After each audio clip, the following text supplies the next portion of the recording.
और शिव का प्रतीक शिवलिंग, जिसकी आराधना प्रमुख मानी जाती है, को हिंदू धर्म से लेकर अन्य धर्मों तक के सभी लोग महादेव शिव का गुप्तांग मानते हैं।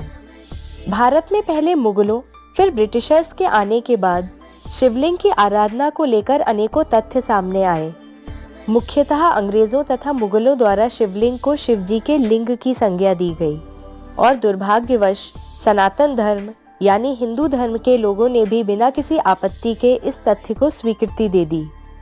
तो दोस्तों, हम आज द डिवाइन टेल्स पर आपको परिचित कराएंगे शिवलिंग की वास्तविकता से।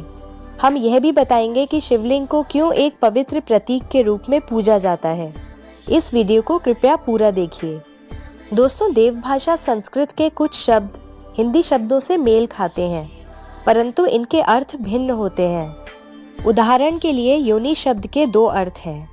पहला स्त्री की जननेंद्रियां तथा दूसरा जब जीव अपने कर्मों के अनुसार जन्म लेता है तो उसकी एक योनि बनती है।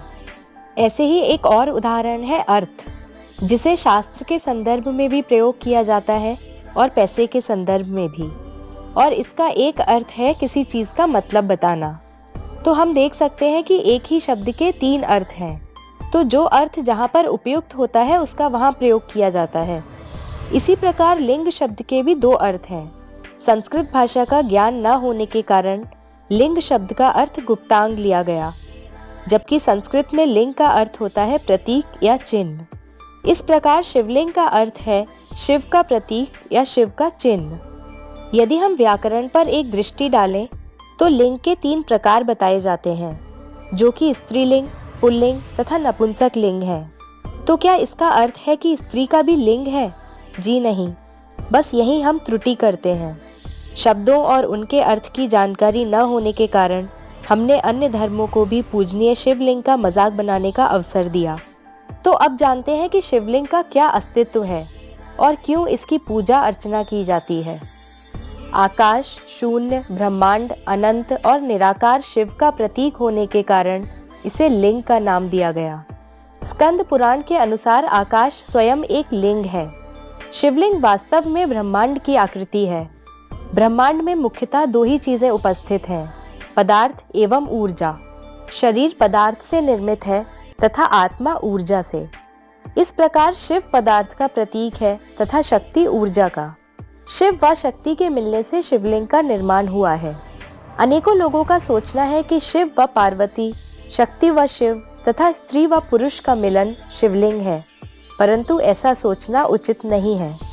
कैसे हुआ शिवलिंग का निर्माण? हमारे ऋषि मुनि, जिन्हें शास्त्रों से विज्ञान तक की पूर्ण समझ थी, उन्होंने गहन विचार के पश्चात ही शिवलिंग का निर्माण किया। स्कंद पुराण में उल्लेखनीय है कि प्राचीन काल में ऋषि मुनि दीपक की ज्योति पर ध्यान केंद्रित करके भगवान से जुड़ने का प्रयास करते थे, परंतु हवा के कारण ज्योति हिलने से ध्यान एकाग्र हो पाना संभव नहीं था। तब ज्योति के आकार का एक विकल्प ढूंढा और शिवलिंग के रूप में स्थापित किया। इसलिए शिवलिंग ज्योति का आकार है, न कि शिवजी का गुप्तांग। तो दोस्तों, यदि आप शिवलिंग को लेकर कोई गलत तथ्य रखें तो आप सही बात उन तक पहुंचाएं और गर्व से कहिए कि हम हिंदू हैं। और इसी के साथ वीडियो को लाइक और शेयर करें, अपनी राय कमेंट बॉक्स में लिखें और चैनल को सब्सक्राइब भी अवश्य करें। धन्यवाद।